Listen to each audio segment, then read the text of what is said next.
The dictionary definition of loneliness is being without company. But that seems like an inadequate definition because the feeling of loneliness is not confined to just being physically alone. The most intense feelings of loneliness can happen in a crowd where we just don't have a connection. And worse still is to feel isolated and alone in our feelings, in our concerns, in our joys, in our fears, and in our sorrows. You can be in a loving marriage, a close friendship or relationship, a successful business partnership, and still feel alone. On the other hand, sometimes getting away from other people can feel great. Everyone, introverts and extroverts, all of us at times enjoy being alone. So loneliness is not just about being alone. Loneliness is much more complex than that. It's an experience of alienation and isolation that is not chosen and feels imposed. And that experience is painful. We will often try anything or everything to ease the pain or avoid it altogether, especially through many behaviors that are ultimately self-defeating. It is important, though, to remember that loneliness is only a feeling, however acutely we feel it. And we cannot let feelings dominate the major parts of our lives. But it is incredibly helpful to name and know our feelings, and terribly important to try and understand them. And that's a big part of what this series is all about. When God created the world, He anticipated this feeling.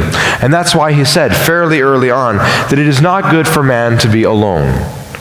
Loneliness is not part of the experience that God had designed for us. But then sin entered the world. Our first parents decided to disobey the only law that God had given them.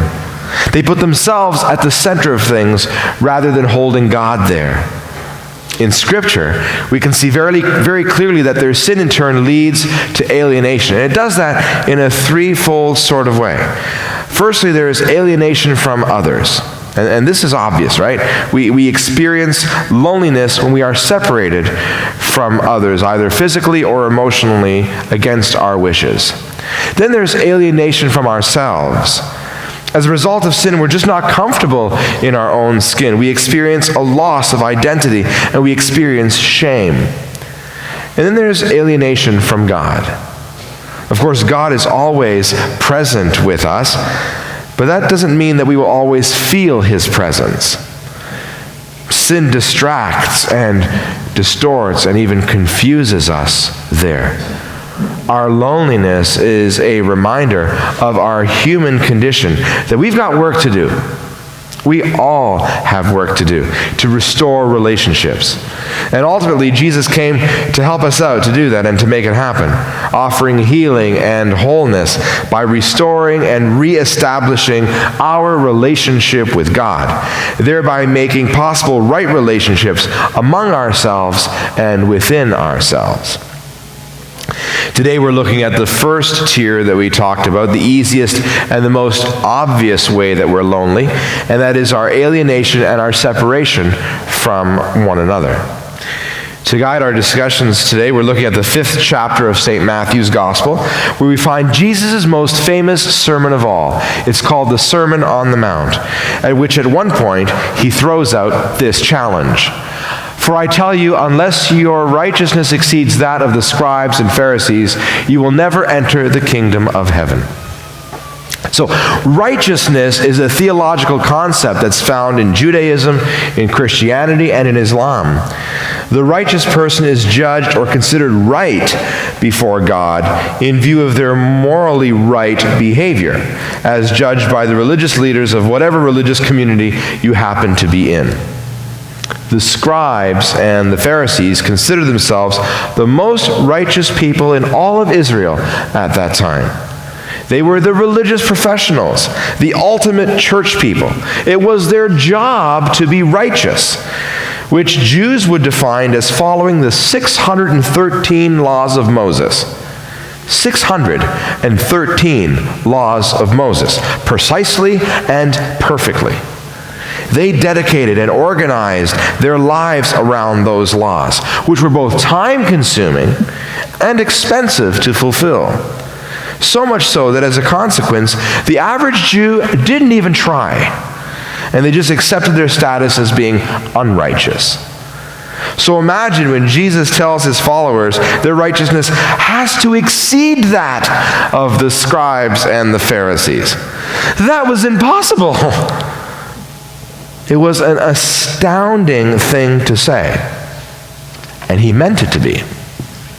He wanted everybody to understand that his teaching was going to be a departure from what came before. While the religious leaders knew the letter of the law, they had missed on the point of the law. They had become completely focused on little trivial externals and the most minute of details of religious rule-keeping, mostly in order to make themselves look important or to impress others. Jesus was telling the crowd that a superficial, self-serving faith is basically worthless. Worse still, it can deceive us into thinking that we've got it all together and keep us from the very exercise of life change that is basic to being a disciple of Jesus Christ. Now, if this is your first time at church or your first time in a long time, you might have stayed away from church precisely for this very point. You couldn't stand the hypocrisy of some religious people. You didn't want to go to church because you knew that Christians and practicing Catholics who go to church Sunday after Sunday, week after week, and never miss Mass, yet they constantly reference religion, but mostly in ways to make themselves look good and make other people look bad. And meanwhile, the rest of the week, they conduct themselves in a way that's very far from God and, frankly, not very nice to everyone else. And so you thought, well, I don't want to be associated with that. And guess what? Neither did Jesus. He would agree with you. He constantly challenged religious posturing. In fact, he probably criticized that more than anything else. It was something that made him really angry. He wasn't even about religious rules and laws anyway. He was about transformation. Transformation of individuals who would go on to transform the world. And so Jesus goes on to tell the crowd, "You have heard that it was said to those of ancient times, 'You shall not murder,' and whoever murders shall be liable to judgment." So this is the fifth commandment of the old law. But now Jesus gives a new teaching that goes deeper into that law. What he's teaching is a change of the heart. Check this out. "But I say to you that the one who is angry with their brother or sister will be liable to judgment." So the old law applied that phrase, liable to judgment, to murder. Jesus applies it to anger. But the anger Jesus is talking about here does not mean an experience of anger, like just feeling angry. Everybody experiences that from time to time, right? We always experience that little bit of anger that comes with, like, your kids not doing their chores when you ask them to. You get a little upset. But he's not talking about that. We all experience that. He's talking about an anger that leads us to sin against one another, an anger that is cultivated and nurtured and indulged. So much of our alienation from other people is traced back to this kind of anger. Just think about it. When you discover someone is working behind the scenes against you, you already feel wounded and alienated and vulnerable and terribly alone. And when you're angry, the anger creates distance between you and basically everybody else. Anger is alienating. Anger, when nurtured and cultivated, kills relationships. It's an attitude of the heart to avoid, that's for sure. He goes on to describe the right kind of a heart. He says, "So when you're offering your gift at the altar, if you remember that your brother or sister has something against you, leave your gift there before the altar and go. First be reconciled to your brother or sister, and then come and offer your gift." If you are operating in an orbit of anger and alienation from people around you, church attendance is not really going to help.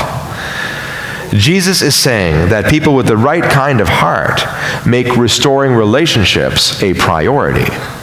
See, the righteousness of the scribes and the Pharisees was all about God and me, right? It's about God and me. Everybody else could go to hell as far as they're concerned. Some church people are still like that today. For them, it's about going to church and checking church attendance off of your to-do list without any consideration for personal growth or impacting other people for Jesus Christ. And yet Jesus teaches us that it cannot be like that for his followers. They are to be about transformation of themselves and of the people around them. And by definition, you just cannot do that alone. Trying to live the Christian faith alone and on your own is quite frankly a frustrating waste of time and effort. We need others who are going in the same direction. No person is an island. We just can't do it on our own. We need other people to kind of support us and walk with us in this journey of faith. That's why at St. Alphonsus we're so big on small groups. Small groups are our plan to connect you with other followers. You've probably noticed that we don't do a whole lot of spaghetti dinners and raffles and spring picnics. You're welcome. Small groups, though, are where real fellowship happens. In a small group, you can connect with other parishioners in a way that is not just superficial. In groups, you have an opportunity to dig down deep into the gospel and to discuss how it specifically applies to your life. Just think about it. On the weekend, I do all of the talking, and you sit in rows doing all of the listening. In a small group, you sit in a circle, and it's your turn to talk. And it's your turn to listen. In fact, for some people, it might be the only time all week where you have the refreshing experience of having someone else listen to you. Small groups are also our delivery system for pastoral care. From time to time, all of us need a little extra care and attention, and sometimes more than a little. In a great big church like ours, you can easily get lost in the crowd, but it will not happen if you're in a group. Small groups are also our school for discipleship. Serious Christ followers are all about what he told us to be all about, and that's life change and transformation. That can happen most efficiently and effectively in a group where you're known and loved by other people who are trying to do exactly the same thing that you are trying to do. Small groups are relationships that support our other relationships. Sometimes people don't want to get into a small group because they say, I have enough friends. Well, first of all, if you're like everybody else, you probably need all the help you can get. Restoring and supporting and sustaining your principal relationships, like with your spouse and with your kids. Like I said, we're all in this together, and we all need all the help that we can get. It's a tough world out there. So this weekend, we are celebrating small groups.